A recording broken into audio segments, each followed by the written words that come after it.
God is leading me and my family to plant a church in downtown Denver. And we are taking this new opportunity, trying to give people a fresh start in having a life-touching life ministry. About a dozen years ago, a group of people formed a core team to start a church.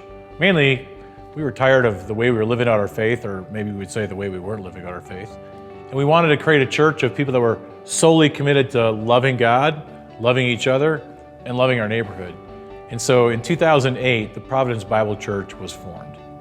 When we started the church, we were looking for people who were really committed. They had to actually commit to gather on the weekend, be in small groups, give, and then be involved in the community as well. We didn't want weekend warriors. We were looking for the Marines to start this church.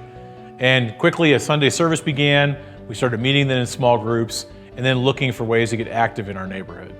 Our motto early on was, see a need, take the lead. I bet you we started a ministry about every 6 months in that new little church. So before long, we had a ministry to single moms on Friday nights called Single Moms Night Out. We started helping men and women coming out of incarceration.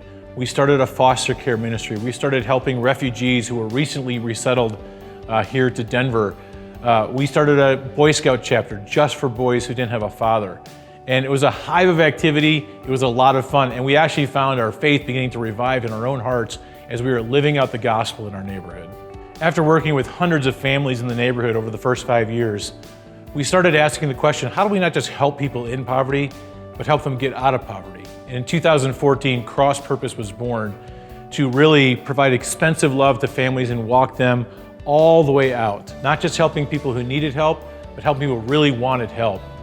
The great news is over the last 6 years of Cross Purpose, we now have 400 families who are living self-sufficient lives with good careers for a total of 1,000 men, women, and children out of poverty. Well, after 12 years, I'm happy to report that the church is thriving with several hundred people attending. And we really talk here about the three loves, that we love God together through our weekend worship services that are multicultural, multilingual. We love our church family together through 11 small groups that meet all throughout the neighborhood, where we connect to one another as we walk this journey with God. And then we love our neighbor together through the ministry of Cross Purpose, where now hundreds of families are living these self-sufficient lives, and they've really changed our lives as volunteers. We've walked together with them on this road. So as we were thinking about the future, COVID hit. So now this thriving church family, we couldn't meet together on Sundays. And the shutdown order, even our home groups were deemed unsafe. And our nonprofit, where we had a building here with maybe 100 families a day in here getting career development, all could not meet together. It was a tough time, especially for a family of people that are relationally connected the way we are. So we had to ask the question, what do we do? We could just shut our doors and wait for better days and easier times and a vaccine. Or we could look back through our church history and see what the church did during times of pandemics. And the truth of the matter is, it's just like today. Sometimes they retreated from the pandemic in the community, and other times they used it as a time of church advance. And so we said, hey, let's be like that group. Let's move forward.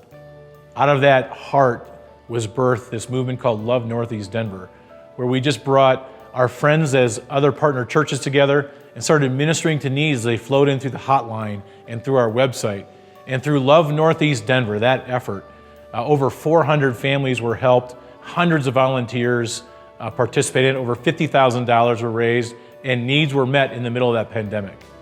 But it was also time to fall on our faces before the Lord and seek His face. And so we had never done this before, but we did a 72-hour citywide prayer meeting, and much to our surprise, 50 churches participated from all over the metro area, with 2,000 people engaging in that Zoom prayer meeting that changed so many lives.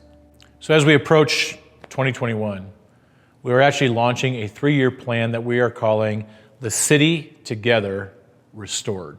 We believe that God's gospel is a story of creation, fall, redemption, and restoration. And the church is God's restoring influence in neighborhoods. And so we have 6 goals that we are pursuing over the next 3 years. Our first goal is to pilot a hybrid model of weekend services, where we would spend a couple services a month together, gathered corporately, but also a couple where we would actually continue these backyard home church groups that have thrived during the pandemic. Many of our people have mentioned how deeply blessed they were by these experiences, and we want to continue that model post-pandemic. Our second goal will be to take our community groups and double them from 11 community groups to 22. We believe there's no greater way to aid in the sanctification and Christian life of a believer than when they're in close community to each other as they're loving God together and loving their church family together. Our third goal is to take the nonprofit that we form with cross purpose and not just be one church with one chapter of the nonprofit, but as the nonprofit grows across the city, to engage 30 other churches in the nonprofit so they get to experience the blessings that we have by seeing leaders graduate and even develop in their spiritual lives. Our fourth goal is to disciple 60 young believers in the faith. Our mission is to make disciples who will make disciples. And we're happy to see a number of people engage in discipleship this year, but we'd like to see 20 young believers each year graduate out of our discipleship. Our fifth goal is to plant a new church in North Aurora. When we started Providence 12 years ago, we wanted to plant a church within the first 5 years. Well, that didn't happen. But God has actually, through the pandemic, given birth to a congregation through one of our home groups that now is going to form their own church and be a beacon for Christ on the east side of town. Our sixth goal, and perhaps the most difficult, is to train the next generation of church leaders, whether it's the eldership, the Women's Leadership Council, our CG leaders, or our deacons. We believe it's time to look through the hundreds of people that call Providence home and intentionally pour into them and really equip them to take the church to the next level. So I want to invite you to consider stepping up to be a leader for the next 3 years here at Providence Bible Church. Whether that's giving financially to help make this happen, volunteering in our nonprofit, leading a CG, volunteering to be part of the next generation of church leaders, helping to plant a new church in Aurora, taking on the mantle of discipleship to disciple young believers in the faith. We need a whole new room of leaders who say, give me the baton, I want to take it, and I want to be involved in what God's doing through His church here at Providence. So we ask you to consider deeply, to pray for the Spirit of God to lead in your life, to say, is He calling me to be a leader at this time for this next lap at Providence Bible Church?